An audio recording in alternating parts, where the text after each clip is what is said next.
سوال ہے، اگر سر کے اوپر کپڑا نہ ہو تو وضو ہو جاتا ہے، اور اگر کھانا بھی بغیر ڈھکے سر کھایا جائے تو کیا گناہ ہے؟ بے ادبی ہے، یعنی ایک انفارمل وے میں کھانا، لیکن گناہ نہیں ہے. ٹھیک ہے، سر کے اوپر کپڑا نہ ہو تو وضو نہیں ہوتا. ہوتا ہے کہ نہیں ہوتا؟ ہو جاتا ہے. اونٹ کا گوشت کھا کر وضو کرنے کا حکم اس لیے دیا گیا کہ اس میں کینا ہوتا ہے، کھا کر سستی ہوتی ہے، اور یہ گوشت ثقیل ہوتا ہے، اس لیے انسان کو نماز کے لیے فریش کرنے کے لیے یہ حکم دیا گیا ہے. ٹھیک ہے، اگر کسی شخص کا وضو بار بار ٹوٹ جائے تو اس کے لیے کیا حکم ہے؟ کیا وہ ہر فرض و سنت نماز کے لیے وضو الگ کرے؟ کیونکہ اکثر ایسا ہوتا ہے. دیکھیں، ایک ہے اکثر ایسا ہو جانا یا کبھی کبھار ایسا ہو جانا، تو دوبارہ وضو کرنا پڑے گا. لیکن ایک ایسی بیماری ہوتی ہے کہ جس میں انتڑیوں کی خرابی کی وجہ سے، انٹسٹائن کی پرابلم کی وجہ سے بعض لوگوں کے بارے میں آتا ہے کہ ان کو ایسی تکلیف ہو جاتی ہے. میں نے کسی ڈاکٹر سے کنسلٹ کیا تھا کیونکہ اکثر لوگ ایسا مسئلہ پوچھنے کو آتے ہیں. تو وہ جو ایسا پرابلم ہو، جو ایک بیماری ہو، تو اس میں اگر ایک رکعت کی دیر بھی نہیں کسی کا وضو رہتا تو اس میں کیا ہے کہ انسان، یا یہ کہ کسی کو وہم ہی لاحق رہتا ہے، تو ایک دفعہ وضو کر کے ایک نماز اس سے پڑھ لے.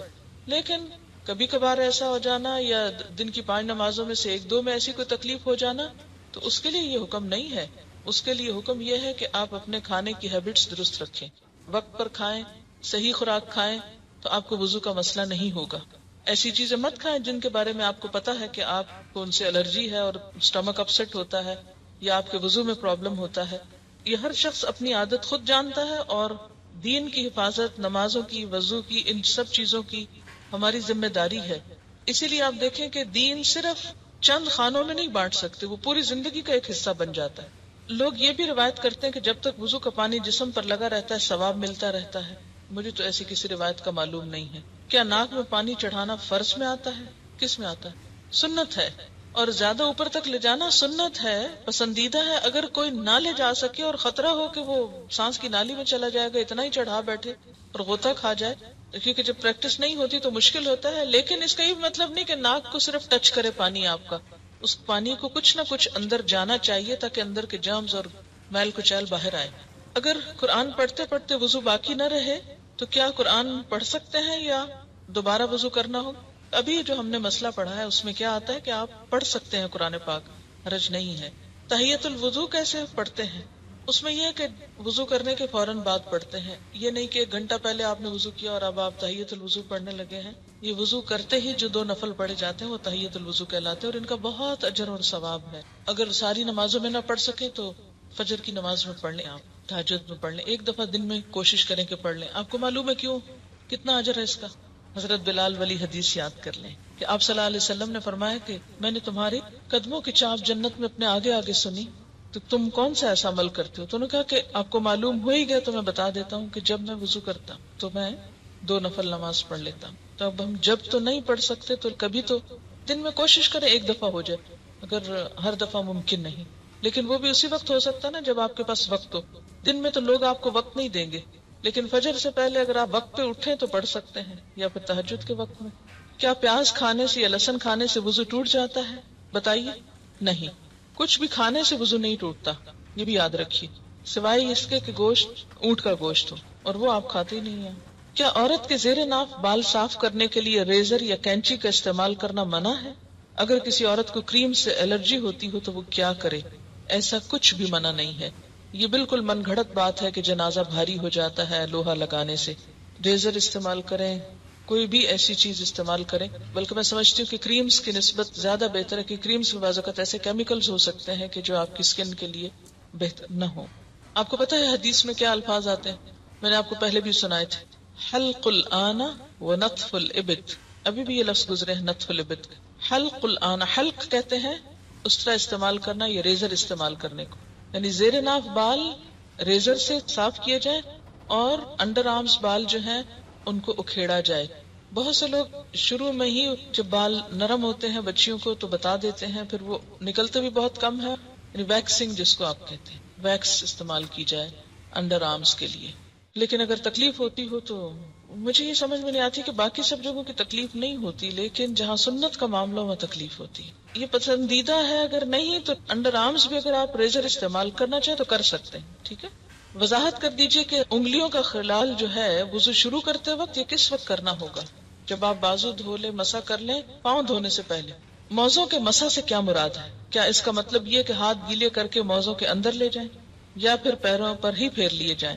یا اس کا مطلب ہے کہ ہاتھ گیلے کر کے موزوں کے اوپر ہی پھیر لیے جائیں؟ اس طرح جوتوں کے مسح کے بارے میں بتا دیں۔ مسح کا طریقہ یہ ہے کہ پانی سے ہاتھ گیلے کیے جائیں اور پاؤں کی انگلیوں سے ہاتھ شروع کر کے اوپر پنڈلی تک لے جایا جائے، اس سے مسح ہو جاتا ہے۔ نیچے کی طرف سے یعنی تلوے کی طرف سے ہاتھ پھیرنے کی ضرورت نہیں۔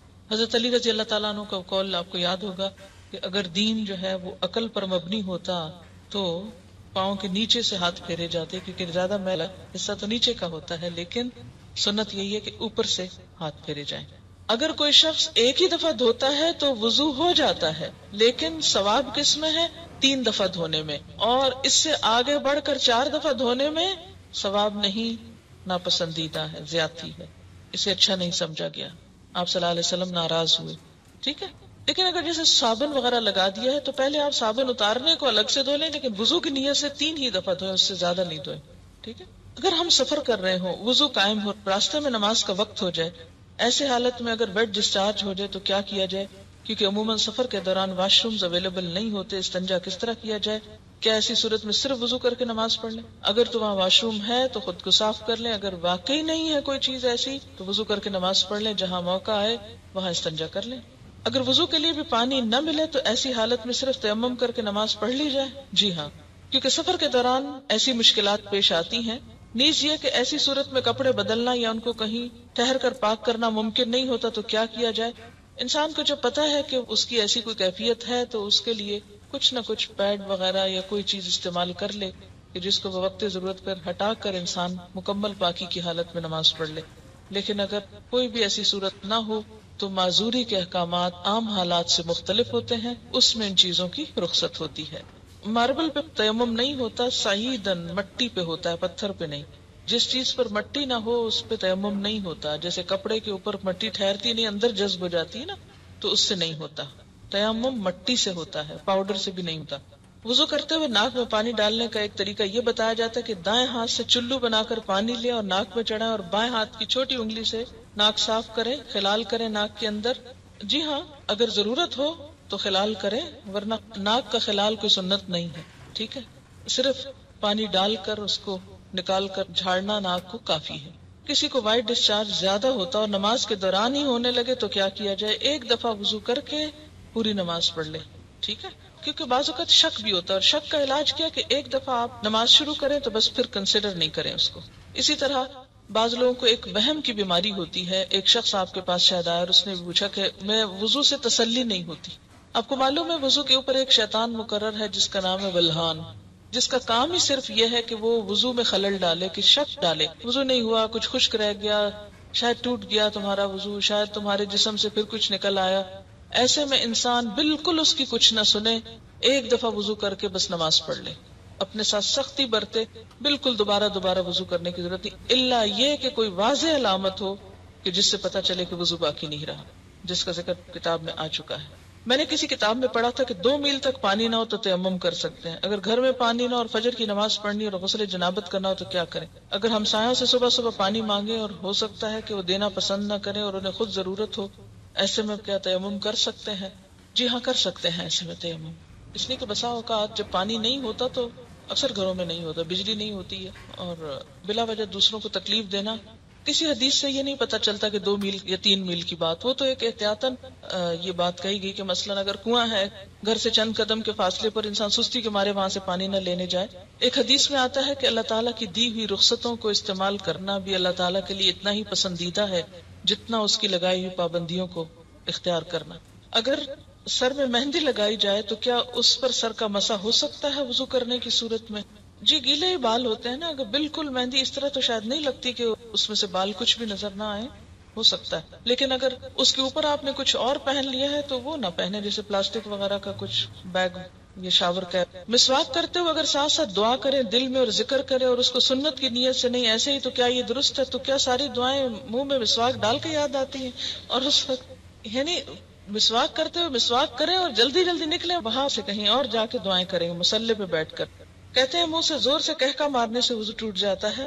یہاں صبح سے آپ وضو کر کے آتے ہیں اور آپ کو ہنسایا جاتا ہے اور بات بات پہ آپ کہکے لگاتے ہیں تو اس سے وضو ٹوٹ تو نہیں جاتا. نہیں، نماز کی حالت میں اگر کہکا لگایا جائے تو نماز ٹوٹ جاتی ہے، وضو نہیں ٹوٹتا. کیا انڈر لیگز بال ویکس کر سکتے ہیں؟ آپ کی مرضی ہے، منع نہیں ہے. وضو کرتے وقت اگر بسم اللہ پڑھنا بھول جائیں تو کیا وضو دہرائے؟ نہیں، دہرائے نہیں، ہو جاتا ہے وضو. مغرب کے بعد ناخن نہیں کاٹنے چاہیے، ایسی کوئی بات نہیں. ناک میں پانی چڑھانا سائنسز کے علاج کے لیے مفید ہے. کسی نے کمنٹ بھیجا حاجت کے نفل کے لیے کیا الگ وضو کرنا ہوگا؟ آپ نے حدیث پڑھی تھی کہ آپ صلی اللہ علیہ وسلم نے فتح مکہ کے موقع پر ایک ہی وضو سے کئی نمازیں ادا کی تھی. شیرٹن میں ایک آنٹی واش روم کے ٹائلز پر تیمم کر رہی تھی. میں نے کہا ٹائلز کی دیوار پہ تیمم نہیں ہوتا، لیکن وہ کرتی نہیں. جی ہاں، ٹائلز پہ تیمم نہیں ہوتا اس لیے کہ وہ تو پکی ہوئی مٹی ہے، سعیدن طیبن ہے جس کے اوپر ہوتا ہے، تو وہ سعید کی اس میں نہیں آتا. اور دوسرا یہ کہ واش روم کے اندر تیمم کی وجہ کیا ہے آخر؟ کیا صرف تھک جرابوں پر مسح ہوتا ہے؟ آج کل تھن ساکس پر مسح نہیں کیا جاتا. بات یہ ہے کہ جب جراب کا لفظ آیا تو تھن تھک کی بات نہیں کی گئی. بات یہ ہے کہ اس تکلیف سے بچانا مقصود ہے کہ آپ اسے بار بار اتارے. ہاں، پھٹی ہوئی جرابیں نہ ہوں کہ جس میں بہت بڑے بڑے ہولز ہوں کہ وہ ساری سکن ایکسپوز ہو رہی ہے، یا ایسی باریک ہو کہ نیٹ کی بنی ہوئی کہ جو جراب کم اور پاؤں زیادہ نظر آ رہا ہو. تو یہ چیز آپ خود دیکھ لیجئے. اگر مہندی لگی ہو تو کیا وضو ہو جائے گا؟ جی بالکل ہو جائے گا، کیونکہ مہندی رکاوٹ نہیں بنتی پانی میں. ہاں، اگر ایسی کوئی چیز آپ نے لگائی ہے کہ وہ چھلکا بن گیا اور اس کے اوپر سے اتر رہا ہے تو وہ اور بات ہے. کسی بھی چیز کے لگنے کے بعد اگر پانی اس کے ریشے تک پہنچ جائے، ویٹ ہو جائے، وہ سارا دھل جائے، اس کے اندر سے پانی گزر جائے تو کوئی بھی چیز منع نہیں ہے. ہاں، اگر کوئی چیز پانی کے اور اس سکن کے درمیان بیریئر بن جائے، کوٹنگ ایسی ہو کہ پانی سکن کو ٹچ نہ کرے تو پھر ٹھیک نہیں. کتے کے بارے میں سوال ہے کہ کپڑے کو لگ جائے تو نماز پڑھ سکتے ہیں؟ جی اگر ڈرائی ہے تو ٹھیک ہے، کوئی حرج نہیں، لیکن اگر ویٹ کتا ہے یا اس کے چھینٹے آپ کے اوپر آ گئے ہیں تو درست نہیں ہے. کیا عورتوں کا ختنہ جائز ہے؟ کیوں؟ آپ کس دنیا میں رہتے ہیں؟ کس دنیا میں رہتے ہیں؟ مجھے حیرت ہوتی ہے بعض دفعہ آپ کی حیرت پر. آپ کو پتا ہے بعض افریقن کنٹریز میں یہ رواج ہے. اس میں آپ دیکھیے کہ یہ ان کا ایک لوکل رواج ہے. اسلام نے عورت کے ختنے کا حکم نہیں دیا ہوا.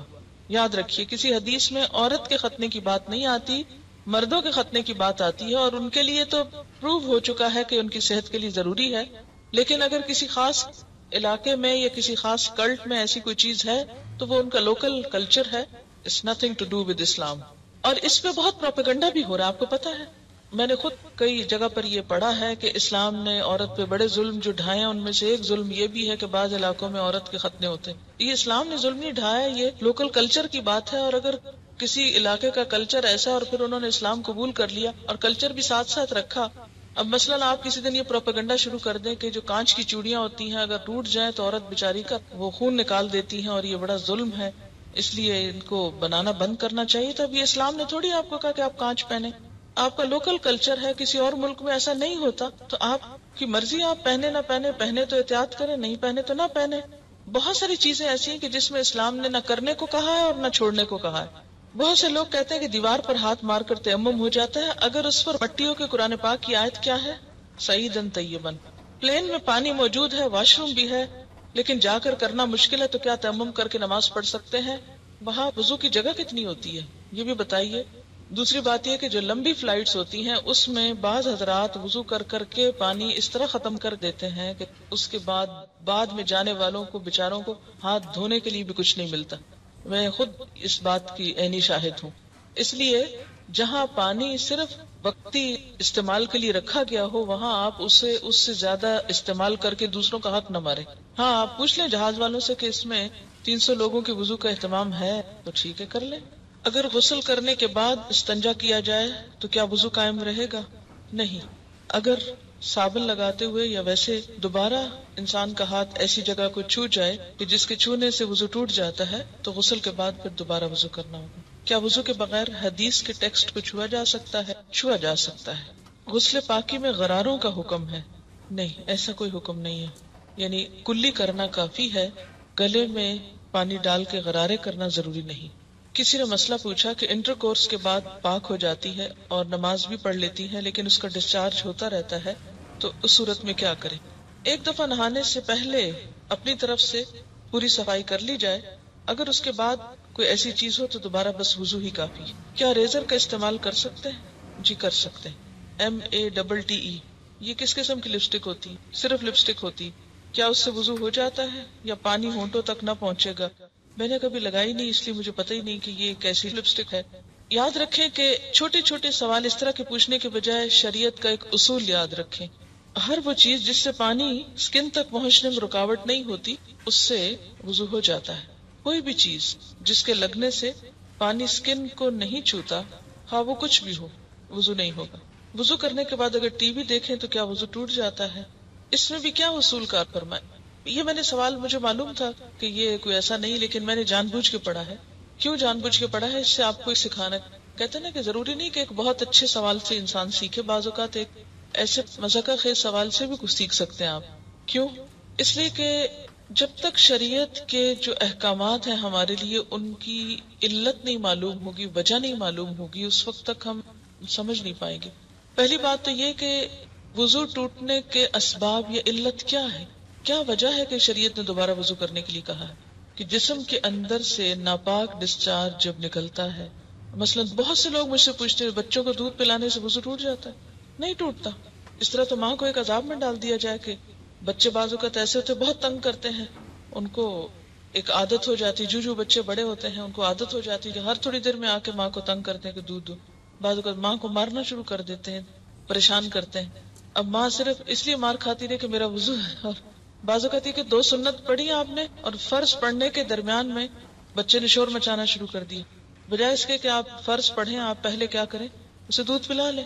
اور آپ اس لیے نہ پلائیں کہ وہ میرا وضو نہیں رہے گا، تو بچہ شور مچا مچا کے سب کو جگا ڈالے. اور پھر یہ کہ آپ نماز میں بھی کوئی توجہ نہ ہو کہ وہ چیختا ہے چلاتا رہے، میں پہلے نماز پوری کر لوں پھر دودھ پلاؤں گی. تو اسلام نے ایسے احکام نہیں دیے. اس میں کیا حکم ہے کہ آپ دودھ پلا سکتی. اسی طرح بعض اوقات زکام ہو جاتا ہے آپ کو، تو زکام سے وضو نہیں ٹوٹتا آپ کا، اگرچہ وہ ناک سے کوئی ناپاک ڈسچارج بھی نہیں، لیکن اس کو صاف بھی نہیں کہہ سکتے، طیب میں نہیں آتا، ہاں اس سے بھی وضو نہیں ٹوٹتا. اسی طرح آنسو ہے، آنسو سے بھی وضو نہیں ٹوٹتا. ایک شخص ایک گھنٹہ رو لیا ہے اور اس کے بہت آنسو بہ لیے، تو اس سے بھی اگر زیادہ بہا سکتا تو بہا لے اپنا دل ٹھنڈا کرنے کو، وضو نہیں ٹوٹے گا. ٹھیک ہے.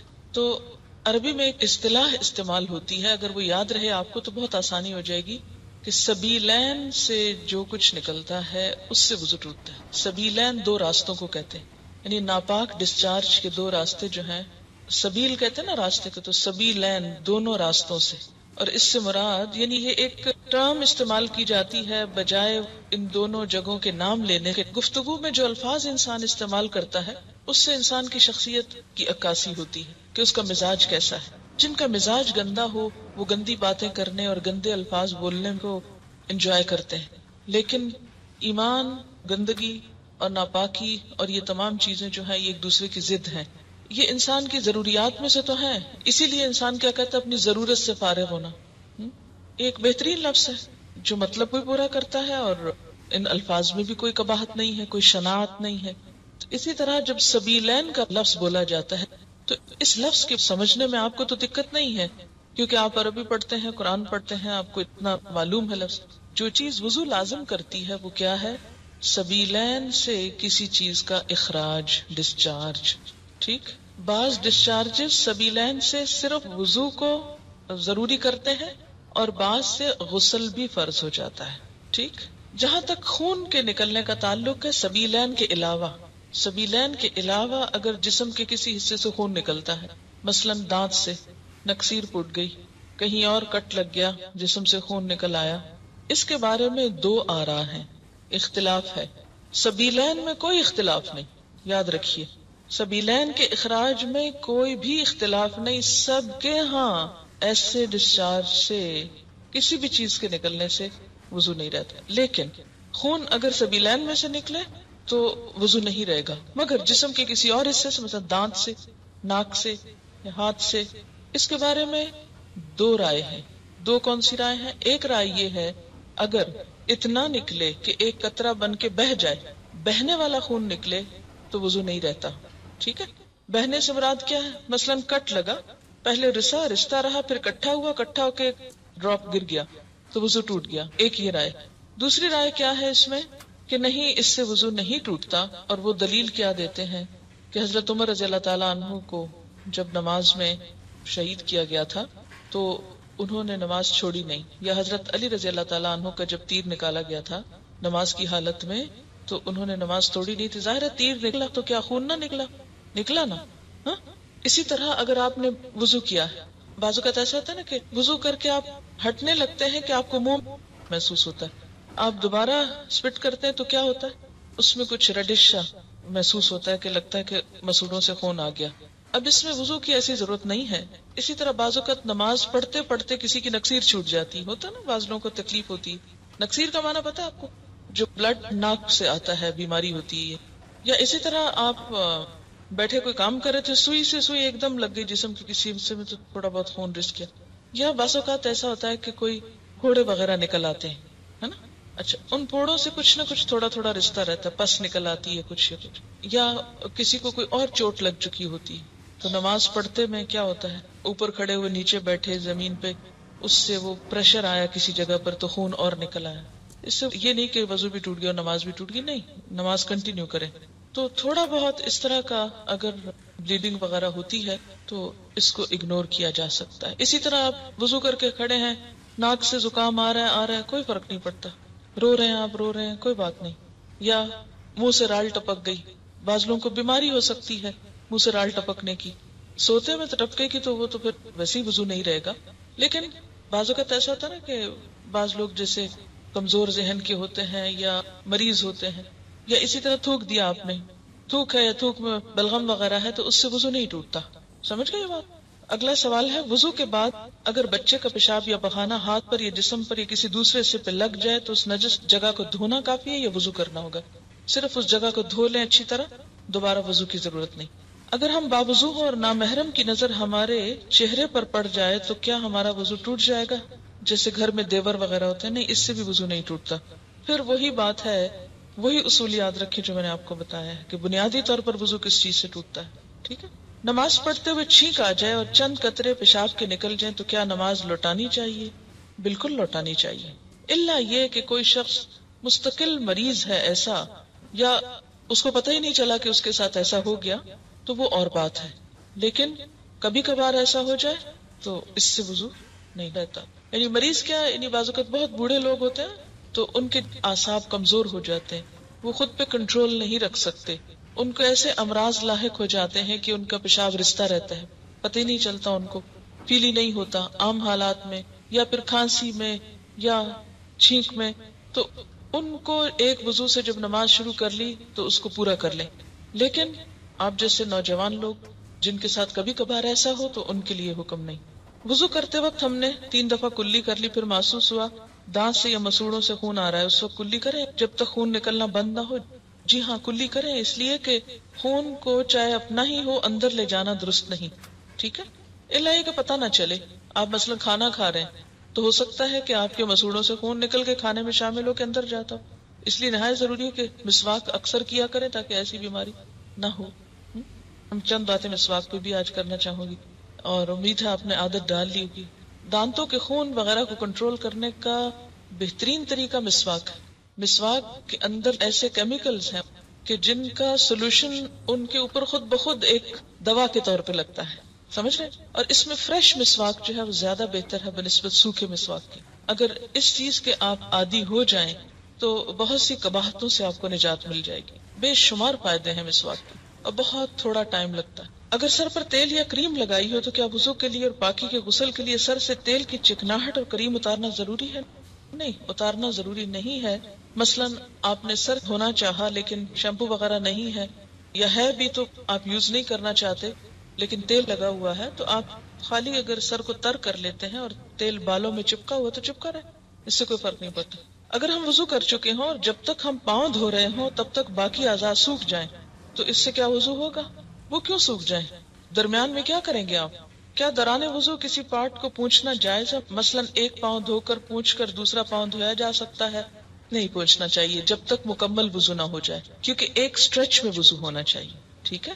آپ ایسا کریں کہ پوچھنے کے بجائے جہاں آپ کھڑے وضو کر رہے ہیں وہاں نیچے ٹاول بچھا لیں تاکہ آپ سیدھا پاؤں اس پر رکھ لیں، کیونکہ بعض اوقات جوتا ایسا ہوتا ہے نا کہ جس میں پاؤں گیلا نہیں ڈال سکتے آپ، تو ایک تو گیلے جوتے میں پاؤں ویسے بھی نہیں ڈالنے چاہیے، جوتے کے خراب ہونے کا ڈر ہے، دوسرا یہ ہے کہ چمڑا معلوم نہیں کس کا ہے، کیونکہ آپ کو معلوم ہے کہ جو باہر سے جوتے ملتے ہیں ان کے بارے میں شک ہی رہتا ہے کہ معلوم نہیں کسی ناپاک جانور کا اسکن نہ ہو. کیونکہ اس دفعہ جب میں نے دیکھے کچھ جوتے تو مجھے لوگوں نے کہا کہ نہیں یہ جوتا نہیں خریدے اس لیے کہ یہ پگ کا اسکن ہے. اب مجھے تو پہچان نہیں کیا ہے کیا نہیں، لیکن اگر ایسا ہو بھی سکتا ہے کہ نادانی میں آپ پہنے گیلا جوتا کر کے پاؤں اس میں ڈال لیں، اس کا اثر پاؤں کو لگ جائے، کیا نماز ہوگی؟ تو گیلے جوتے میں کوشش کریں جب تک پتہ نہ ہو یہ اسکن جو ہے وہ ایسی نہیں.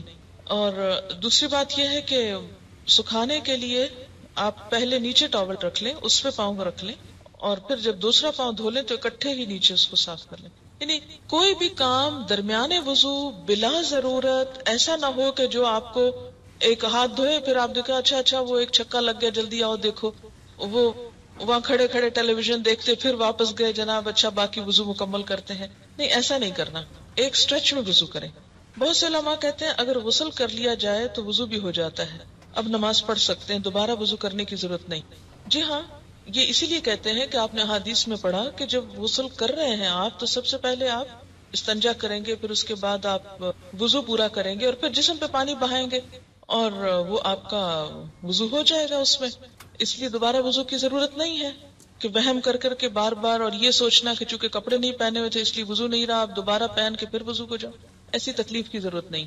دیکھیے کہ بعض اوقات جسم کے اندر کوئی راڈ وغیرہ ڈالتے ہیں، کوائل ڈالتے ہیں، یہ چیزیں وضو اور غسل میں مانے نہیں ہیں، کیونکہ ہمیں غسل میں چند مخصوص اعضاء کو باہر سے دھونے کا حکم ہے، اندر سے تو کلی کرنا، ناک میں پانی ڈالنا ہے یا مسے میں کان میں ہاتھ ڈالنے تھوڑے سے.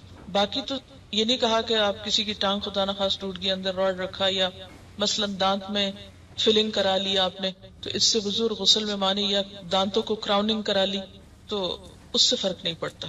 ٹھیک ہے. بچوں کو طہارت کرانے سے کیا ہمارا وضو ٹوٹ جائے گا؟ پرائیویٹ پارٹ کو ہاتھ لگانے سے وضو نہیں رہتا. اس سے یہ ہوتا نا کہ وضو دراصل تیاری ہے نماز کی، اور قد افلح المؤمنون الذین هم فی صلاتهم خاشعون، فلاح پا گئے وہ مومن جو اپنی نماز میں خشوع کرتے ہیں. نماز کے خشوع کے لیے ضروری ہے وضو کا اچھا ہونا یا باوضو ہونا. اب اگر آپ ایک ایسا کام کر کے نماز کے لیے کھڑے ہو رہے ہیں تو خشوع کہاں سے آئے گا جب تک طہارت کا پورا احساس نہیں. کوے یا کبوتر یا کسی اور جانور کی نجاست میں کیا کریں اگر کپڑے کو لگ جائے؟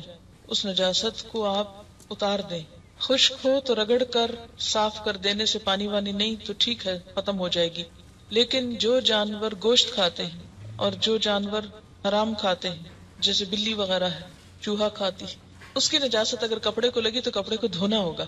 لیکن جیسے پرندے ہیں یا عموماً دانہ دن کا کھاتے ہیں تو ان کے کھانے سے اگر ان کی بیٹ کپڑے پہ پڑ گئی ہے اور کپڑا سوکھ گیا ہے، آپ نے اتارا اور اس کو رگڑ کے صاف کر لیا، اس نجاست کو اوپر سے اتار دیا اور تھوڑا بہت حصہ اس میں متاثر ہوا تو کوئی حرج نہیں. جی ہاں، کوا مردار اگر کھاتا ہے اور وہ بہت بڑی مقدار میں نہیں، اس کی نجاست چھوٹی موٹی ہے تو کوئی حرج نہیں. لیکن عام طور پر اس کے لیے کہا جاتا ہے کہ جیسے ایک کوائن کے برابر جگہ تک رخصت ہے، لیکن وہ نجاست جو ظاہر ہے وہ ہٹا دیجئے، وہ نہیں ہونی چاہیے ساتھ، جیسے جائے نماز وغیرہ پر. بعض اوقات ایسا ہوتا ہے نا کہ جیسے آپ نماز پڑھ رہے ہیں اور سر پہ کچھ پٹخا آ کے سمجھ نہیں آتی کہ یہ بارش کا قطرہ ہے یا کوئی اور چیز پڑی ہے آ کے، تو ایسے میں نماز نہیں توڑیے، پڑھ جائیے نماز. کیا وضو کرتے وقت باتیں کر سکتے ہیں؟ آپ ہی بتائیے مجھ کو. حرام نہیں ہے لیکن درست بھی نہیں، ادب کے خلاف ہے. میں نے پہلے بھی عرض کیا کہ جب ہمارے وضو میں خشوع نہیں ہوگا، توجہ نہیں ہوگی تو نماز میں لطف نہیں آئے گا. آپ تجربہ کر کے دیکھ لیجئے، ایک وضو کیجئے توجہ سے اللہ کو یاد کرتے ہوئے، نماز کا سوچتے ہوئے، اور ایک کیجئے باتیں کرتے ہوئے، اور پھر نماز پہ کھڑے ہوئیے. آپ اپنے دل کی کیفیت میں واضح فرق پائیں گے. اچھا، اس کا یہ مطلب بھی نہیں ہے کہ اگر آپ وضو کر رہے ہیں اور اتنے میں بچہ آ کے کوئی چیز پوچھتا ہے کہ اماں فلاں چیز کہاں رکھی تو آپ اشارے سے کہیں نہیں پتا، تو یہ درست نہیں ہے. ایسا بھی دین کو سخت نہ بنائیں. چھوٹی موٹی بات ضرورت کی کر لیں، لیکن بے وجہ گپ شپ جیسے بچے شروع ہوتے ہیں تو لگے رہتے ہیں باتیں آدھا گھنٹہ، پانی بھی کھیلتے رہتے ہیں اور وضو بھی ہوتا رہتا ہے، تو یہ چیز روکنی چاہیے. کیا ہر دفعہ وضو سے پہلے استنجا ضروری ہے جبکہ حاجت کے لیے نہ جانا؟ نہیں، ہر دفعہ ضروری نہیں ہے، الا یہ کہ آپ کو ایسی کوئی تکلیف ہو جس میں ڈسچارج وغیرہ ہوتا ہو، اس کی وجہ سے استنجا کرنا چاہیے. پانی ہونے کے باوجود وضو کے اعضاء کو ایک دفعہ دھو لیا جائے تو کیا وضو ہو جائے گا؟ بتائیے. ہو جائے گا. کیا پیریڈز میں حدیث کے ٹیکسٹ کو ہاتھ لگایا جا سکتا ہے؟ جی لگایا جا سکتا ہے. اگر احتلام ہوا اور ڈسچارج معمولی ہو تو غسل کرنا ہوگا. جی ہاں. میں بیمار ہوں اور میرے حیض ختم ہو چکے ہیں، کیا میں تیمم کر سکتی ہوں؟ بیماری کس قسم کی؟ دیکھیے تیمم اس وقت ہوتا ہے جب وضو کرنے سے بیماری میں اضافہ ہوتا ہو یا ہلاکت ہوتی ہو، انسان کی جان کو خطرہ ہو یا انسان کی تکلیف میں بہت اضافہ ہوتا ہو. فرض غسل کرتے وقت اگر وضو ٹوٹ جائے تو دوبارہ وضو کر کے دوبارہ غسل کرنا ہوگا؟ نہیں، دوبارہ وضو کرنا ہوگا، دوبارہ غسل نہیں کرنا ہوگا. ٹھیک ہے. کیا وامٹنگ سے وضو ٹوٹ جاتا ہے؟ بتائیے آپ.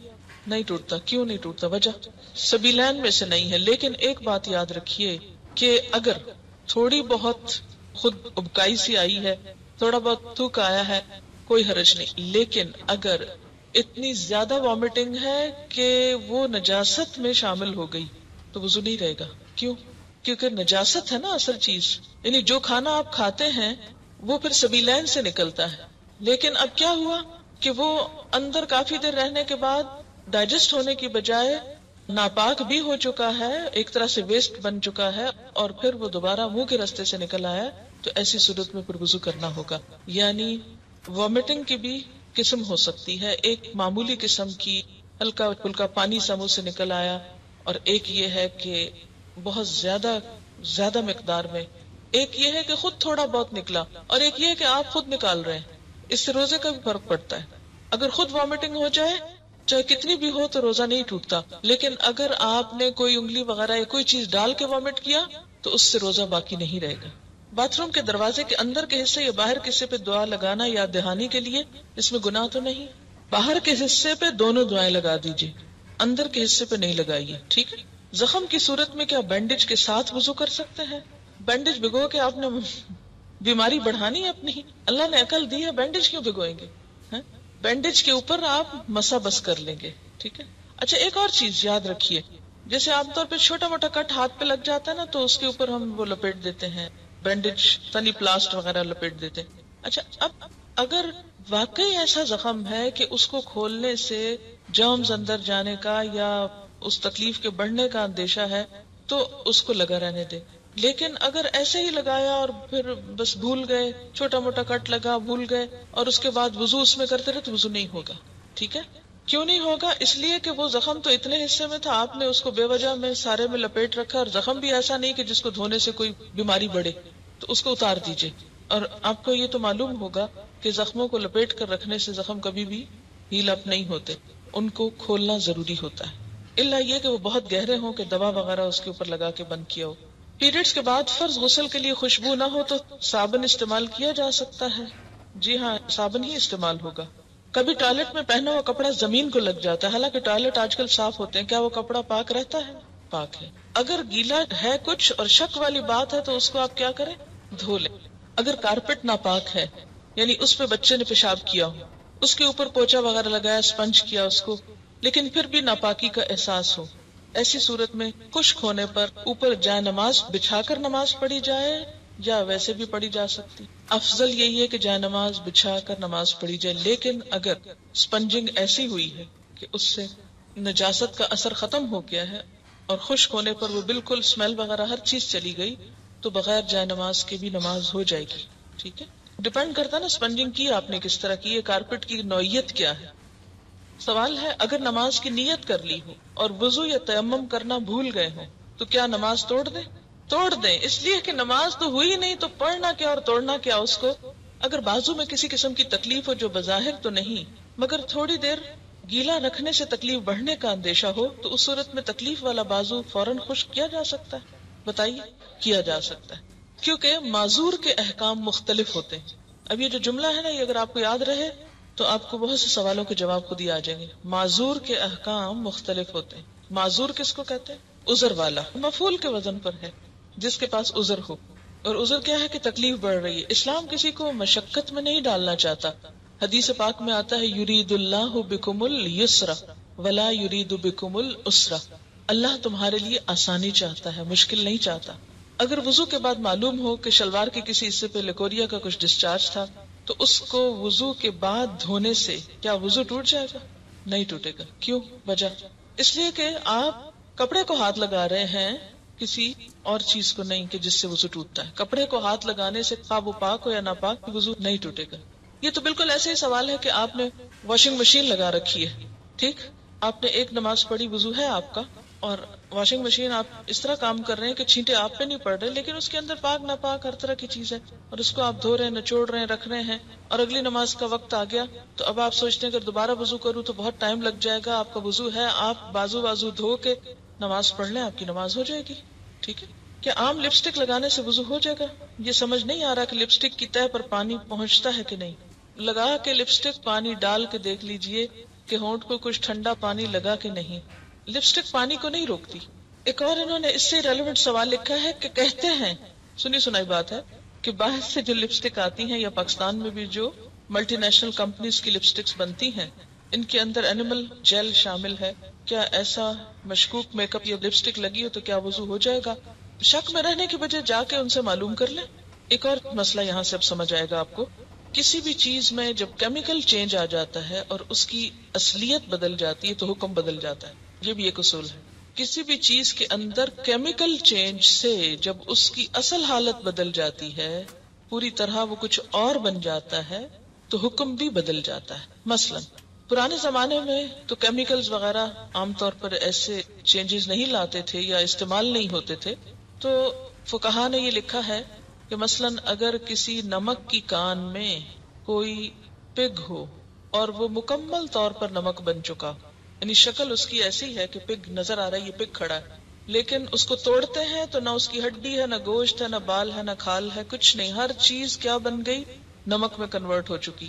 کیا ایسا نمک استعمال کرنا درست ہے؟ تو اس پر ان کا اتفاق ہے کہ درست ہے، اس لیے کہ اب یہ مکمل طور پر ایک اور چیز میں تبدیل ہو چکا ہے. یہ چینج کیمیکل چینج ہے. جب اس کی کوئی بھی چیز اصل والی باقی نہیں رہی، وہ کچھ اور سے اور بن گئے، کیونکہ کائنات میں یہ عمل تو جاری ہے نا.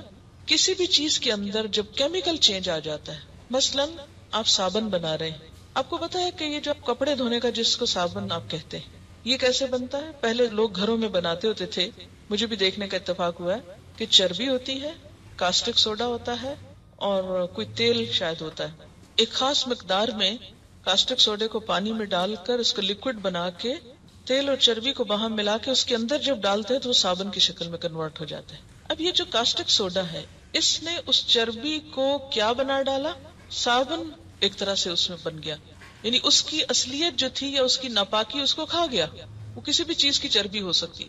اب ان سارے صابنوں سے جو آپ کپڑے دھوتے رہتے ہیں، تو آپ کے خیال میں سارے آپ کے کپڑے ناپاک ہو گئے دھونے سے؟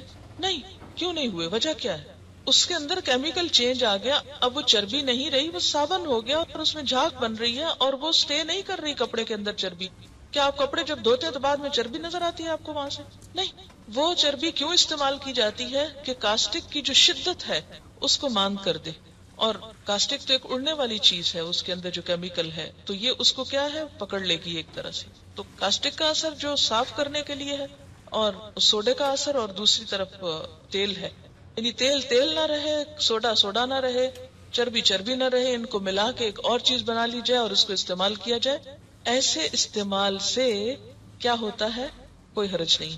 اسی طرح آپ بعض اوقات کوئی صابن استعمال کرتے ہیں، باہر سے آئے، اب ایک مشہوری ہوگی جی اس میں تو پگ کی ہی چربی پڑی ہوئی ہے، اور اس کے لیے ایک لسٹ دی ہوئی ہے، یہ صابن نہ یوز کرو، وہ نہ کرو، وہ نہ کرو. تو آپ دیکھیے کہ کوئی بھی صابن ڈائریکٹ چربی سے نہیں بنتا، اس طرح اس میں کیمیکل چینج آتا ہے. ڈٹرجنٹ ہے، دھویا گیا، ختم، بہہ گیا، ہاتھ آپ کے صاف ہو گئے.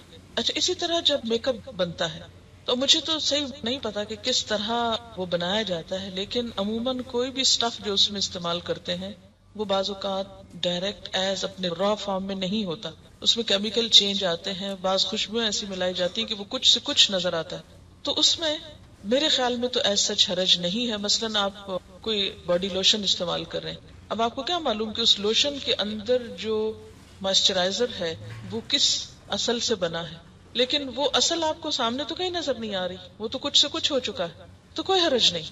لیکن کچھ چینجز ایسے ہوتے ہیں کہ جو پرماننٹ نہیں ہوتے، جن کو طبعی تبدیلی کہتے ہیں. طبعی تبدیلی سے مراد کیا ہے؟ کہ فزیکل چینج ہے اس کے اندر. فزیکل چینج کا مطلب کیا ہے؟ مثلاً آپ دیکھیے کہ یہ آپ کو پین اس کی کیپ جو ہے اس سے کوئی آپ کو نب نظر نہیں آ رہی اس پین کی جس حصے سے لکھا جاتا ہے. اب یہ آپ نے اس کے اوپر سے اتارا, اب یہ اس کی شکل کچھ اور دکھنے لگ گئی. ٹھیک, اب یہ کون سا چینج آیا اس میں؟ فزیکل چینج آیا. یہ اس کے اوپر ڈالا تو یہ کچھ اور نظر آتا تھا, اتارا تو کچھ اور نظر آ رہا ہے. لیکن یہ بھی اپنی اصل پہ باقی ہے, یہ بھی اپنی اصل پہ باقی ہے. نہ اس کی تبدیلی کچھ ایسی ہے, نہ اس کی تبدیلی. اب ایسی جب چینج ہوگی تو اس سے کیا ہوگا؟ فرق نہیں پڑتا. ٹھیک ہے. ہاں, کھانے کے لیے مزید احتیاط ضروری ہے. یعنی کھانے کے لیے ایسا سٹف جو ہے اس میں مزید احتیاط ضروری ہے. اگرچہ فقہا نے کیا کہا کہ وہ نمک کھایا جا سکتا ہے جو بظاہر پگ کی شکل میں بھی آپ کو نظر آ رہا ہے, کیونکہ وہ پگ رہا نہیں, اب کچھ اور بن گیا. ٹھیک.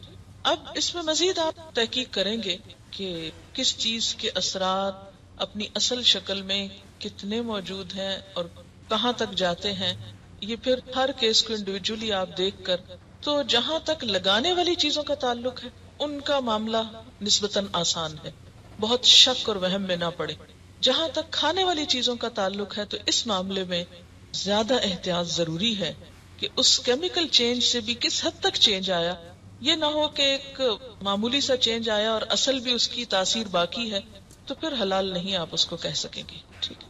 جو کیمیکل چینج ہوتا ہے یہ پراپرٹیز کا چینج ہوتا ہے اور وہ ایک نیا سبسٹنس بن جاتا ہے. تو جب کوئی چیز اپنی اصل حالت اور شکل کو بدل کر ایک نئے سبسٹنس میں کنورٹ ہو جائے تو وہ اب آپ ایک نئی چیز استعمال کر رہے ہیں, وہ پرانی والی گئی, ختم. یہ بالکل ایسا ہی ہے کہ انسان کو جب زمین میں دفن کیا جاتا ہے تو وہ مٹی بن جاتا ہے. اب وہ مٹی کو کیا کہا گیا قرآن میں بتائیے؟ ساری زمین پاک ہے آپ کی, مٹی پاک ہے. اسی لیے مثلاً اب ایک اور سوال کروں گی آپ سے. کسی جگہ پر آپ جا رہے ہیں, میدان ہے, کوئی جائے نماز نہیں, کچھ نہیں, وہاں آپ نے نماز پڑھ لی, پتہ چلا آپ کو کہ یہاں ایک دفعہ ایک کتا آیا تھا اور اس نے یہی کہیں پیشاب کیا تھا, مگر ابھی پتہ نہیں چل رہا کہ کہاں کیا تھا. تو اب آپ کی نماز ہوئی کہ نہیں ہوئی؟ کیوں؟ وجہ خشک ہو کے, جب خشک ہو کے کچھ ویپوریٹ ہو گیا, کچھ زمین کے اندر مل کے اس میں ایسا چینج آیا کہ نجاست ختم ہی ہو گئی کہیں, تو اس سے فرق نہیں پڑتا. ٹھیک ہے. کہ مثلاً آپ کے لیے اللہ تعالیٰ نے انگور بنائے, اصلی شکل میں کیا ہے؟ کھا لیجیے, حلال ہے. لیکن اگر آپ ان کو رکھ چھوڑیں, ان میں سڑاند آ جائے اور وہ چینج ایسا آئے کہ اب وہ انگور نہیں شراب بن گئی, تو کیا ہوا؟ نشاور ہو گئی. تتخذون منہ سکرا, اللہ نے رزقاً حسنا دیا, تم سکر بنا لیتے ہو. تو ان کا پوائنٹ بالکل درست ہے کہ پھر اس صورت میں یعنی چینج ضروری نہیں کہ خراب چیز کا اچھے میں آئے گا, ایک اچھی کا خراب میں بھی جا سکتا ہے, تو پھر وہ حرام ہو جائے گا, وہ استعمال نہیں کریں گے آپ. آپ نے بتایا تھا کہ پبلک حمام میں نہیں نہانا چاہیے, کیا اس میں سوئمنگ پول شامل ہے؟ اگر کوئی شخص پوری طرح کور ہو, فل سلیوز وغیرہ کا کاسٹیوم ہو, تو کیا اس میں سوئمنگ کر سکتے ہیں؟ اس میں آپ دیکھیے کہ جو عورت کا سطر ہے اگر ڈھکا ہوا ہے تو پھر اور بات, کوئی بات نہیں, پھر کر سکتے ہیں. عام حالات میں موضوع پہ مسح ہو سکتا ہے, ہو سکتا ہے. اس کے لیے کہیں نہیں لکھا ہوا کہ سردی ہو یا تکلیف ہو یا ہلاکت ہو, نہیں, کسی بھی حالت میں آپ نے اگر جرابیں پہنی ہوئی ہیں آپ مسح کر سکتے ہیں. بچوں نے بیڈ کے میٹرس پر نجاست وغیرہ بکھیر دی, تو کیا میٹرس کو دھونا ہے؟ یہ تو پاسبل نہیں. کیا اس کو بدل دیں کیونکہ نیا لینا مشکل ہے؟ بتائیے کیا کریں یہ, جب آپ کو پتا ہے آپ کے بچے چھوٹے ہیں اور وہ ایسا کام کر سکتے ہیں, تو آپ میٹرس کے اوپر ایسے غلاف کیوں نہیں چڑھا کے رکھتے کہ جس کو بوقت ضرورت اتارا جائے؟ اگر استنجا کر کے پہلے غسل کر لیں اور آخر میں وضو کر لیں تو کیا قبول ہوگا؟ بتائیے. ہوگا, بالکل. یعنی اگر کسی نے استنجا کر کے نہانا شروع کر دیا تو اس کے بعد اینڈ میں سب نہا لیا اور وضو کر رہے ہیں تو کر لیجئے, کوئی حرج نہیں. نماز کے دوران کھانسنے کی وجہ سے بلغم آ جائے تو کیا نماز ٹوٹ جائے گی؟ نہیں. کیا برہنہ حالت میں وضو کیا جا سکتا ہے؟ کیا جا سکتا ہے. کیا غسل حیض اور غسل جنابت دونوں کے شروع میں نماز کی طرح کا وضو کرنا ہوتا ہے؟ جی ہاں, نماز ہی کی طرح کا. کیا صرف کلی کرنا اور ناک میں پانی ڈالنا کافی ہے؟ کافی ہے, کیونکہ باقی حصہ کیا ہوگا؟ نہانے میں دھل جائے گا. لیکن اگر آپ نماز پڑھنا چاہتے ہیں اس کے بعد تو وضو کر لیجئے. کیا نامحرم کو دیکھنے سے وضو ٹوٹ جاتا ہے؟ نہیں. مسواک وضو کے دوران کب کرنا چاہیے اور کیسے؟ جب کلی کر رہے ہوں اس وقت. غسل کرنے سے پہلے کیا مکمل وضو کرنا ہوگا یا پاؤں غسل کے بعد دھونے ہوں گے؟ بتائیے. مکمل وضو کرنے کے بعد آخر میں دوبارہ پاؤں دھو کر باہر نکل آئیے, سنت ایسے ہی ہے. ایک سوال یہ ہے کہ جو لوگ مریض ہوتے ہیں اور ان کا پیشاب قطرہ قطرہ نکلتا رہتا ہے, اس کو عربی میں کہتے ہیں سلسل البول, یعنی مسلسل پیشاب آتا رہتا ہے. یہ ایک خاص بیماری کا نام ہے تو اس کو معذور قرار دیا گیا. معذور کے احکام بھی انشاءاللہ آپ پڑھیں گے کہ جس کو کوئی مجبوری ہو اور وہ جیسے ابھی آپ نے مثال پڑھی کہ شدید سردی کے عالم میں جیسے تیمم ہو سکتا ہے، تو اسی طرح معذور کے خاص یعنی ایکسپشنل کیسز، تو اس صورت میں وہ جان بوجھ کے تو نہیں کر رہا یا کوتاہی نہیں کر رہا، تو اس میں یہ ہے کہ نماز پڑھنے کے وقت جب شروع کرے نماز تو وہ پاک کپڑا پہن لے، یعنی کپڑا تبدیل کر لے، یعنی اپنی شلوار یا جو کچھ بھی وہ پہنتا ہے. اور اگر نماز کے دوران بھی کچھ اس کے آؤٹ آف کنٹرول ہے، کوئی ایسی بیماری ہے، تو ایک وضو کے ساتھ اپنی نماز جو ہے وہ مکمل کر لے اور اگلے نماز کے لیے تازہ وضو بھی کر لے، یعنی طہارت دوبارہ کر لے اور کپڑا پھر بدل لے. یہ اس کا حکم ہے. یہ اسی طرح کا حکم ہے ان عورتوں کے لیے جن کے پیریڈز ختم ہی نہیں ہوتے یا بہت لمبے چلے جاتے ہیں. اور دوسرا یہ کہ جو بچے بستر پر پیشاب کر دیتے ہیں تو اس میں یہ ہے کہ اگر تو بہت چھوٹا بچہ ہے تو صرف چھینٹے ڈال دینا اپنے کپڑوں پر کافی ہے، لیکن اگر بڑا ہو جائے تو پھر یہ کہ جب وہ صبح اٹھے، یعنی یہ بھی ایک بیماری ہوتی ہے، بعض بچے جو ہیں خواب میں ڈر جاتے ہیں یا پیشاب کر دیتے ہیں بڑے ہونے کے باوجود بھی، تو وہ صبح اٹھنے پر اپنے آپ کو پاک کر لیں نماز پڑھنے سے پہلے. نہیں، اس کا عذاب قبر میں نہیں ہوگا، اس لیے کہ وہ تو ایک بیماری ہے، اور جو بیماری ہے اس پر پکڑ نہیں ہے، وہ تو انسان کی اپنے بس کی بات نہیں. پکڑ کس پر ہے کہ جان بوجھ کے انسان غفلت برتے اور صرف سستی کے مارے اپنے آپ کو پاک نہ کرے. یہاں ایک بات یہ بھی یاد رکھے کہ طہارت میں مبالغہ جو ہے، حد سے بڑھ جانا کسی چیز میں، اس سے بھی روکا گیا ہے. حضرت حفصہ کے گھر حضرت عبداللہ بن عمر کیوں چلے گئے؟ اس لیے کہ وہ ان کی بہن تھی، حضرت عمر کی بیٹی تھی. اور ایک سوال یہاں یہ ذہن میں آتا ہے کہ انہوں نے حضور کو کیوں دیکھا، کہ جب کوئی رفع حاجت کر رہا ہو تو کیا اس کو دیکھنا جائز ہے؟ بات یہ کہ جائز نہیں، لیکن اچانک بھی کسی پہ نگاہ پڑ سکتی ہے. اور ان سارے امور میں اللہ تعالیٰ کی ایک حکمت ہوتی ہے کہ وہ کیا دکھانا چاہتے ہیں. ایک نئی بات، یعنی دین میں ایک سہولت پیدا ہوگی نا اس کی وجہ سے، کیونکہ اس چیز سے تو منع ہے جہاں کوئی رفع حاجت کر رہا ہو تو وہاں پر کوئی اور جائے یا اس کو اس حالت میں دیکھے. لیکن یہاں پر آپ کو میں اپنے گھروں کے اندر جو باتھ روم ہے اس کے استعمال کے لیے بھی یاد دہانی کراتی چلوں کہ ٹوائلٹ سے باہر فرش پر بیٹھ کر رفع حاجت کرنا یا پیشاب کرنا یہ بھی سخت منع ہے، اور یہ بھی اسی میں شامل ہو جاتا ہے، اس لیے کہ وہ فرش ناپاک ہو جاتا ہے اور ہو سکتا ہے جو بعد میں آئے اس کو صحیح طور پر پاک نہ کر سکے یا آپ ہی صحیح طور پر اسے پاک نہ کریں. اور ایک جگہ جس پر یعنی جو ظاہر نظر آ رہی ہے، جو فرش کی قسم کی، جہاں آپ کو معلوم ہے لوگ اپنے کپڑے دھوتے ہیں، لوگ کھڑے ہوتے ہیں، نہاتے ہیں یا وضو کرتے ہیں، تو اس کا نتیجہ کیا ہوگا کہ وہ غلیظ فرش جو ہے اس کی چھینٹیں پلٹ کر انسان کے جسم پر آئیں گی، کپڑوں پر پڑیں گی یا جوتوں پہ گندگی لگ جائے گی. تو اس صورت میں اس کام سے منع کیا گیا ہے اور مخصوص حصے یا علاقے کو ہی استعمال کرنا چاہیے، باقی جگہ کو گندا کرنے سے پرہیز کرنا چاہیے. سوراخ میں پیشاب کرنا منع ہے. زمین میں اگر کھلی جگہ پہ یا کچی جگہ پر ہولز ہوں یا بل ہوتے ہیں جیسے جانوروں کے، اس میں پیشاب سے منع کیا گیا. اس سے آپ دیکھیں کہ اسلام جانوروں کے حقوق کا بھی کتنا خیال رکھتا ہے، یعنی وہ رینگنے والے جانور یا اسی قسم کی چیزیں کہ ان کے گھروں میں بھی اذیت نہ ڈالی جائے. ان عبداللہ ابن سرجس رضی اللہ عنہ قال قال رسول اللہ صلی اللہ علیہ وسلم لا يبولن احدكم في حجر رواہ ابو داود والنسائی. حضرت عبداللہ بن سرجس رضی اللہ تعالی عنہ کہتے ہیں کہ رسول اللہ صلی اللہ علیہ وسلم نے فرمایا کوئی آدمی سوراخ میں پیشاب نہ کرے.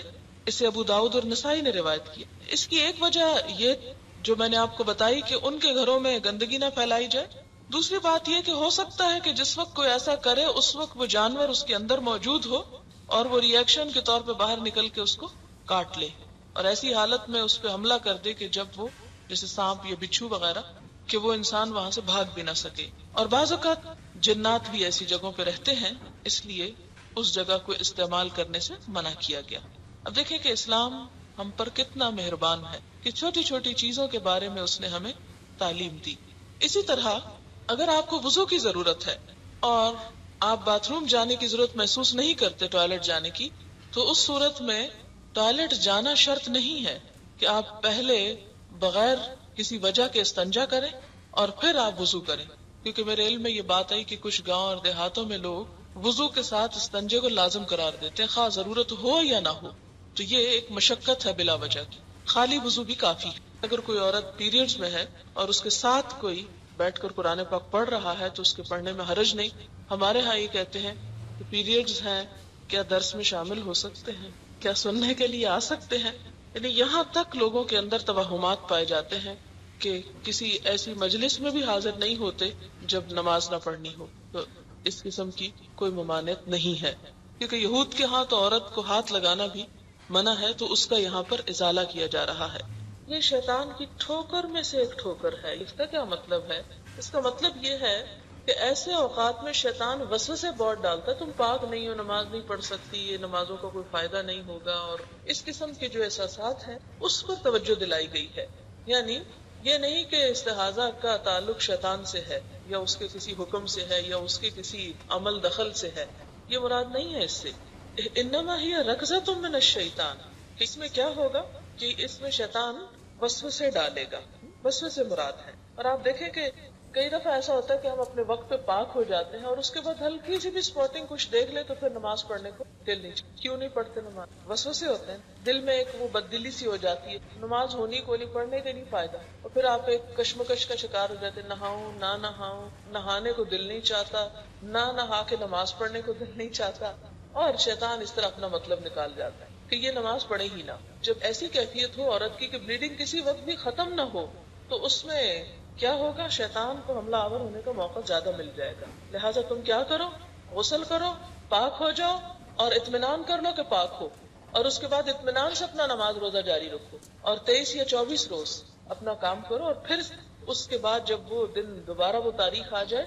مثلا آپ دیکھیں کہ اگر ایک مہینے کے پہلی تاریخ کو کسی کو پیریڈ شروع ہوئے ہیں اور 7 دن وہ نہیں نماز پڑھی, تو اس کے بعد اگلی پہلی تک کتنے دن آ جائیں گے بیچ میں؟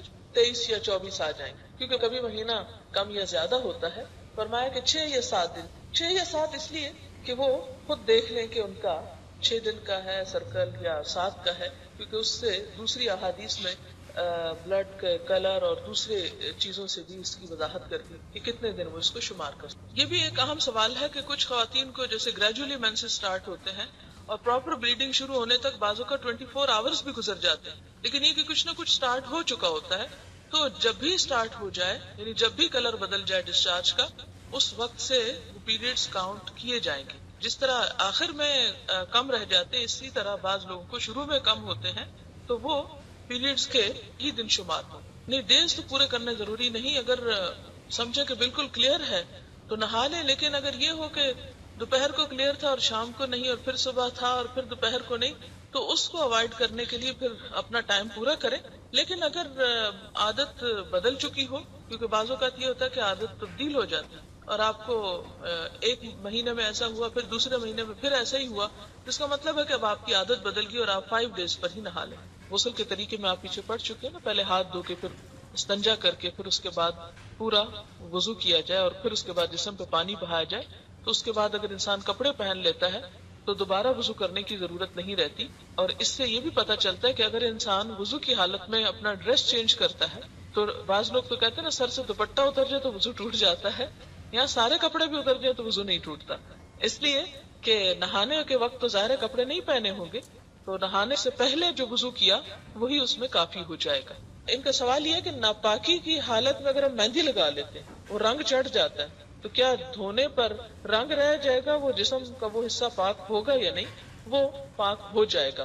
وہ کلر ایسا ہے کہ جس سے پاکی میں رکاوٹ نہیں آتی. کھانے کے بعد ضروری ہے کلی کرنا, اگر منہ میں ٹیسٹ نہیں تو کلی ضروری نہیں, لیکن اگر آپ سمجھ رہے ہیں کہ کچھ اس قسم کا ٹیسٹ یا وہ آپ کی نماز کے خشوع میں خلل انداز ہوگا کہ آپ نماز بھی پڑھ رہے ہیں اور ساتھ ساتھ ٹیسٹ آ رہا ہے, تو وہ اس لیے پھر کلی کر لینا ضروری. جی نہیں, بالوں پر مسا ہونا چاہیے. اگر تو مہندی کہیں کہیں لگی ہوئی ہے, کچھ بال ننگے بھی ہیں, تو مسا ہو جائے گا. لیکن اگر پوری کی پوری وہ لیپ ہے اور بال کہیں بھی نظر نہیں آ رہے تو پھر مسا نہیں. ان کا سوال یہ کہ کیا ایسے اعضاء جو ہیں جن کا دھونا ضروری ہے, جیسے استنجا وغیرہ, تو ان پہ نظر پڑ جانے سے وضو ٹوٹ جاتا ہے؟ نظر پڑنے سے وضو نہیں ٹوٹتا. اگر استنجا کریں گے آپ, ان کو پراپر ٹچ کریں گے, پھر وضو ٹوٹے گا. اگر خواب میں ایسے محسوس ہو کہ جیسے انسان ویٹ ہو گیا اور انسان چیک کرے اور ویٹ نہیں ہے, تو بھی نہانا ضروری نہیں. اب سوال یہ پیدا ہوتا ہے کہ ہم تو ٹیپ سے دھوتے ہیں, تو کیا کریں, 3 کا وہ عدد کیسے رکھیں؟ تو اس میں یہ ہے کہ 3 دفعہ انسان جب ہاتھ مل لے تو وہ سمجھے کہ وہ 3 مرتبہ ہو گئے. ضروری نہیں کہ انسان ہٹا لے پھر پانی کے نیچے کرے، ہٹا لے اور پھر کرے. اس میں اگر انسان اتنی دیر اپنے ہاتھ مل لیتا ہے، یعنی اس طرح 3 دفعہ، تو وہ گویا کہ 3 مرتبہ ہو گئے. یہ چونکہ مسنون طریقہ ہے اس لیے 3 کا اہتمام ضروری ہے. اور 3 مرتبہ میں آپ یوں کر سکتے کہ جیسے ایک دفعہ کر کے پھر دوسری دفعہ اور پھر تیسری دفعہ. ہاں، یعنی صرف یہ نہیں کہ ایک دفعہ دھو کے تو ہٹا لیا. ایک دفعہ دھونا جو ہے وہ فرض میں شامل ہوتا ہے اور 3 دفعہ دھونا جو ہے سنت میں. اور 3 مرتبہ سے مراد پھر وہی اس کو 3 مرتبہ حرکت دینا. ہاں، یہ ایک بات بھی پتہ چلتی ہے کہ ہمیں ہر کام جو ہے وہ اللہ تعالیٰ کی خوشنودی کے لیے کرنا چاہیے اور نیت میں یہ چیز شامل کر لینی چاہیے. اس سے جو فائدہ ہمیں ہوگا وہ تو ہوگا ہی، لیکن اس سے انسان کی اپنی روح کو بھی تسکین ہوتی ہے. اس میں تو پھر یہ کہ اگر بالوں پہ زیادہ وہ لگی ہوئی ہے تو کچھ بال اگر اس میں سے الگ ہیں تو اس وقت تو ٹھیک ہے، لیکن اگر پورے کے پورے بال کوٹڈ ہیں کسی اور چیز سے، یعنی مہندی وغیرہ سے، تو میرا خیال ہے احتیاط ہی برتنی. جیسے ہم نمازوں میں بعض اوقات سنت چھوڑ دیتے ہیں، یا اسی طرح وضو کی سنتوں میں سے بھی کبھی کبھار کوئی سنت چھوڑ سکتے ہیں. تو بات یہ ہے کہ نماز کی سنتیں بھی مجبوری کے ساتھ ہی چھوڑنی چاہیے، اس لیے کہ وہ سنت موقدہ ہے، ان کا پڑھنا لازم ہے، اور ان کو بلا وجہ اور بلا سبب کے یوں ہی نہیں ترک کرنا چاہیے. انتہائی مجبوری میں یا بیماری میں یا کوئی اور وجہ ہو سکتی ہے. اسی طرح یہ کہ وضو کی سنتیں بھی مجبوری کے علاوہ نہیں چھوڑنی چاہیے. اگر آپ کے پاس پانی بھی اور وقت بھی ہے تو آپ سنت کے اتباع کا ثواب اور فائدہ کیوں نہ اٹھائیں. اسے ترک کرنا جو ہے یہ بہتر نہیں ہے، کرنا زیادہ بہتر ہے. تو ہمیں بار بار یہ کہا گیا نا کہ نیکیوں میں آگے بڑھو. تو جب ایک نیکی کرنے کا موقع میسر ہو تو انسان کیوں نہ اس میں آگے بڑھے. اور دوسری بات یہ کہ وضو میں جتنا انسان کو اطمینان ہوتا ہے نماز میں اتنا ہی سکون آتا ہے. تو یہ 3 دفعہ دھونا بھی اس لیے کہا گیا کہ ایک دفعہ دھو کے نہیں تسلی ہوئی، دوسری دفعہ مطلب کہ سائیکولوجیکلی انسان جو ہے وہ بہتر محسوس کرتا ہے جب وہ 3 دفعہ دھو لیتا ہے. جی، چلتے ہوئے آپ کے پاؤں کے نیچے چوئنگم لگ گئی ہے یا کوئی پینٹ لگ گیا ہے یا کوئی اور ایسی چیز چپک گئی ہے، تو کیا اس کی موجودگی میں پاؤں کا دھویا جانا جو ہے وہ کافی ہے یا اس کو اتارنا ضروری ہے؟ اتارنا ضروری ہے نا. کیوں ضروری ہے؟ اس لیے کہ پانی نہیں پہنچتا. یعنی 2 چیزیں ہیں، یا تو آپ مسح کر لیں یا آپ پورا دھوئیں اس کو. اگر آپ دھونے کا کہہ رہے ہیں تو پھر اس میں سے بال برابر بھی جگہ خشک نہیں ہونی چاہیے. اور اگر آپ مسح کرنا چاہتے ہیں تو پہلے ایک دفعہ دھو چکے ہوں گے اور اس کے بعد آپ جب وہ پہن لیں گے تو پھر دوبارہ مسح ہو سکے گا. اور یہ کیوں کریں گے آپ؟ سنت سے ثابت ہے. لیکن ہاتھوں کا مسح سنت سے ثابت نہیں ہے. مثلاً آپ نے تنگ آستینیں پہن رکھی ہیں اور آپ چاہتے ہیں کہ بازو پر مسح کر لیں تو آپ نہیں کر سکتے. کیوں؟ اس لیے کہ یہ ثابت نہیں ہے سنت سے.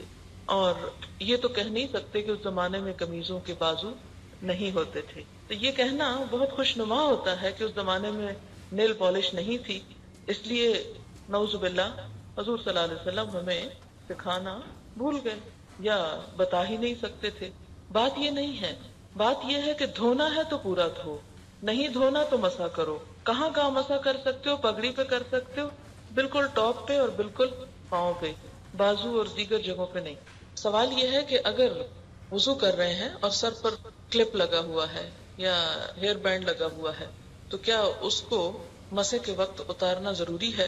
نہیں، اس کے سمیت مسح کیا جا سکتا ہے کیونکہ بالوں کا ایک بڑا حصہ جو ہے اس پر کوئی چیز نہیں ہے. کیونکہ ہر بال تک گیلا ہاتھ پہنچنا ضروری نہیں، بس جو چیز سامنے ہے اس کے اوپر کر سکتے ہیں. جیسے پگڑی کے اوپر سے جا سکتا ہے اسی طرح کلپ یا ہیئر بینڈ کے اوپر سے بھی جا سکتا ہے. جی، ان کا سوال یہ کہ کانوں کا مسح کرتے وقت اگر بیچ میں ایسے ٹاپس پہنے ہوئے ہو کہ ان کا لاک جو ہے وہ بڑا ہے اور پیچھے سے آ کے ایک بڑا حصہ کور کر لیتا ہے تو کیا اس صورت میں مسح ہو جائے گا؟ نہیں، اس صورت میں مسح نہیں ہوگا. مسح میں یہ ضروری نہیں کہ ہر چیز گیلی ہو جائے، مسح میں ضروری یہ کہ آپ کا ہاتھ پھر جائے، یعنی ہاتھ کا ٹچ ضروری ہے، فیل ہو کہ آپ نے کوئی کام کیا ہے، کوئی ایسی چیز اس پہ حائل نہ ہو کہ جو اس کو راستے میں رکاوٹ بن جائے. یہ کہہ رہی ہے کہ ٹائم میگزین کی رپورٹ کے مطابق ایک ریسرچ کی گئی کہ جسم کے کن حصوں کو آکسیجن کی زیادہ ضرورت ہے، تو اس میں یہ تھا کہ نیلز کو بہت زیادہ ضرورت ہوتی ہے، اور پانی جو ہے وہ آکسیجن اور ہائیڈروجن سے مل کر بنا ہے. تو جب پانی نیلز کو ٹچ کرتا ہے تو اس میں آکسیجن کی سپلائی نیلز کو زیادہ بہتر طور پر ہوتی ہے. اسی طرح یہ کہ وضو میں جتنے بھی حصے پانی کے زیر اثر آتے ہیں، حتیٰ کہ کان تک کو جب تھوڑا سا پانی ٹچ کرتا ہے تو وہ سارے کے سارے انسان کی صحت کے لیے نہایت ضروری ہیں. لیکن یہ ہمیشہ یاد رکھیں کہ ہم ان کی ایڈوائس پہ نہیں کریں گے، ہم اللہ کے رسول صلی اللہ علیہ وسلم کی سنت کے مطابق کریں گے. یہ حدیث ابھی گزری ہے کہ شرمگاہ کو ہاتھ لگانے سے وضو ٹوٹ جاتا ہے، تو کیا بچوں کی نیپی چینج کرنے سے یا ان کو دھلوانے سے بھی ٹوٹ جاتا ہے؟ جی ہاں، بالکل ٹوٹ جاتا ہے. اگر آپ وضو کے بعد بچے کو صاف کر رہے ہیں اور اس کی نجاست دھو رہے ہیں اور آپ کا ہاتھ جو ہے ان کے اس کو لگ رہا ہے، تو بھی آپ کو دوبارہ وضو کرنے کی ضرورت ہے. یعنی اگر آپ ہاتھ نہیں لگا رہے اور کسی کپڑے سے ان کو صاف کر رہے ہیں تو پھر نہیں. یعنی خالی نیپی بدلنے سے وضو نہیں ٹوٹتا. وضو ٹوٹتا ہے جب آپ ان کے اس پارٹ کو ہاتھ لگاتے ہیں، ٹچ کرتے ہیں. دیکھنے سے نہیں ٹوٹتا. دیکھنے سے نہ اپنے آپ کو دیکھنے سے ٹوٹتا ہے، نہ کسی اور کے دیکھنے سے ٹوٹتا ہے. ہاتھ لگانے سے ہی وضو ٹوٹتا ہے. اور اسی طرح یہ کہ گندگی کو ہاتھ لگانے سے بھی نہیں ٹوٹتا. جیسے بعض اوقات بچے کو آپ ٹیشو پیپر سے یا کسی کپڑے سے آپ اس کو صاف کر رہے ہیں اور تھوڑا سا آپ اس کے پیشاب سے آپ کا ہاتھ ٹچ کر گیا ہے، تو آپ اس ہاتھ کو صرف دھو لیں، اس سے آپ کا وضو نہیں ٹوٹے گا. جی، ان کا سوال بہت ریلیونٹ ہے کہ کیا تیمم کرنے کے لیے مٹی خشک ہونی چاہیے؟ اس کے جواب میں یہ ہے کہ خشک ہونی چاہیے، کیونکہ گیلی مٹی جو ہے جتنی آپ ٹچ کریں گے وہ کریم کی طرح ہی ہوگی، تو وہ پھر صرف اتنا حصہ ہی اس کا لگے گا. یعنی گیلی اگر اس طرح کی ہے کہ کیچڑ نہیں ہے اور صرف بارش ہوگی اور اس کے بعد سخت ہو گئی، لیکن بالکل خشک ڈرائی نہیں ہے، یعنی پاؤڈر نہیں ہے، جمی ہوئی ہے لیکن ویٹ ہے، تو وہ بھی کافی ہے. یا جیسے اینٹ ہے مثال کے طور پر، تو وہ بھی ٹھیک ہے کیونکہ وہ پکی ہوئی مٹی ہے ایک طرح سے. لیکن یہ ہے کہ بالکل کیچڑ نہیں ہونا چاہیے، کیچڑ نہیں ملنا چاہیے. سعیدن کا لفظ آیا ہے تو سعید جو ہے اس میں خشک مٹی آتی ہے. اصل چیز تو مٹی ہے، لیکن اگر اس طرح کی مٹی میسر نہ ہو تو ریت کے اندر بھی مٹی ملی ہوئی ہوتی. ریت بالکل پیور ریت بھی نہیں ہوتی. اس میں جیسے سعودی عرب میں آپ دیکھیں کہ مٹی میدانی مٹی نہیں ہے، یعنی جسے کہتے ہیں نا چکنی مٹی نہیں ہے، تو وہاں تو ہے ہی ریتلا علاقہ، تو ویسی ریت پر ہو سکتی ہے. جی، بعض اوقات یہ دیکھا گیا ہے کہ کچھ لوگ مریض ہوتے ہیں تو وہ سفید کپڑے سے مسا کر لیتے ہیں. کپڑے سے تیمم نہیں کیا جا سکتا، چاہے کسی بھی قسم کا کپڑا ہو، الا یہ کہ اس کے اوپر مٹی سے پینٹ کیا ہوا ہو، تو اس مٹی کو آپ استعمال کر سکتے ہیں. ادروائز دھلے ہوئے کپڑے پہ تیمم نہیں ہو سکتا. جی، ان کا سوال یہ کہ کیا یعنی تیمم کے ٹوٹنا بھی اسی طرح جیسے وضو کا ٹوٹنا، تو بالکل اسی طرح جیسے کوئی بھی چیز وضو کو توڑتی ہے، ہر وہ چیز تیمم کو بھی ختم کر دیتی ہے. سوال یہ ہے کہ غسل کے لیے جو تیمم کیا جاتا ہے کیا ویسا ہی ہے جیسے وضو کی جگہ تیمم کیا جاتا ہے؟ جی ہاں، وضو کی ضرورت ہونے پر جو تیمم کیا جاتا ہے بالکل اسی طرح کا تیمم غسل کی ضرورت ہونے پر بھی کیا جاتا ہے، جیسا کہ بالکل ابتدا میں آیا ہے. سوال یہ ہے کہ کچھ لوگ ناپاکی کی حالت میں غسل سے پہلے بال نہیں صاف کرتے. جیسے مثال کے طور پر پیریڈز کے بعد نہانا ہے تو لوگ بال نہیں صاف کرتے. ایسی کوئی بات نہیں ہے، کسی بھی وقت بال صاف کیے جا سکتے. سوال یہ ہے کہ لوگ کہتے ہیں کہ جو ناخن اور بال ہیں کٹے ہوئے یا اترے ہوئے، قیامت کے دن یہ بھی نامہ اعمال میں تولے جائیں گے. تو ایسی کوئی بات نہیں. سوال یہ کہ اکثر شام کے وقت ناخن کاٹنے سے منع کیا جاتا ہے، تو کیا اس کے پیچھے کوئی دلیل ہے؟ یہ بھی ہمارے توہمات میں سے ایک توہم ہے، اس کے پیچھے کوئی دلیل نہیں. کیا ناخن کاٹنے کی کوئی ترتیب بھی ہے کہ پہلے کون سی انگلی کے کاٹے جائیں اور پھر اس کے بعد؟ میرے خیال میں پہلے دائیں ہاتھ کے کاٹ لیے جائیں اور پھر بائیں کے. موٹا سا حساب کافی. جی، کیا بال صاف کرنے کے بعد غسل بھی کرنا چاہیے؟ تو بال صاف کرنے سے غسل واجب نہیں ہوتا. ان کا سوال یہ ہے کہ بغیر کسی مجبوری کے بچوں کا ختنہ جو ہے بڑی عمر میں کیا جا سکتا ہے؟ ایسا نہیں کرنا چاہیے. جو سنت ہے وہ 7ویں دن کی، اور اگر ایسا کہ بچہ بہت کمزور ہے اور برداشت نہیں کر سکے گا یا کوئی بیماری ہے تو پھر تھوڑا اور انتظار کر دیا جائے، لیکن یہ کہ جتنا جلدی ممکن ہو یہ فرض چکا دیا جائے. ان کا سوال یہ ہے کہ اپر لپس یا چین یا بازو وغیرہ کی جو تھریڈنگ ہے یا بال اتارنا، ویکسنگ وغیرہ جو ہے، اس کے بارے میں کیا حکم؟ بات یہ ہے کہ عورت کو مرد سے مختلف نظر آنا چاہیے. عورت اور مرد کے درمیان جو چہرے پہ فرق ہے وہ یہی ہے کہ ان جگہوں پر عورت کے بال نہیں ہوتے اور مرد کے ہوتے. اگر کسی عورت کے ان جگہوں پر بال ہوتے ہیں یا بازوؤں پر بھی مردوں کی طرح بال ہوتے ہیں تو وہ ایک طرح سے ایک بیماری ہے، اور کسی بھی بیماری کو دور کرنا جو ہے اس کی اجازت ہے. اب دیکھیں کہ اگر چہرے پر اتنے بال ہیں کہ وہ باقاعدہ مونچھیں نظر آ رہی ہیں یا عورت کی زینت کے خلاف ہیں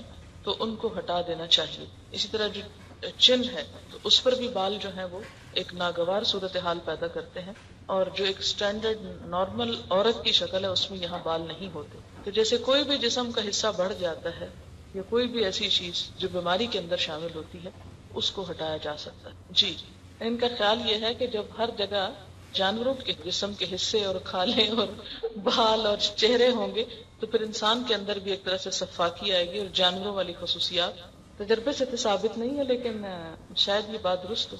ان کا سوال بڑا ریلیونٹ ہے کہ مثلا جیسے واچ کے سٹریپس ہیں یا کچھ اور اسی طرح جیسے موزے ہیں مثال کے طور پر، یہ جوتے ہیں، تو یہ نہیں پتا ہوتا کہ یہ جانور حلال بھی کیا گیا یا نہیں، یا مرا ہوا تھا اور اس کی کھال اتار کے بنا دیا گیا.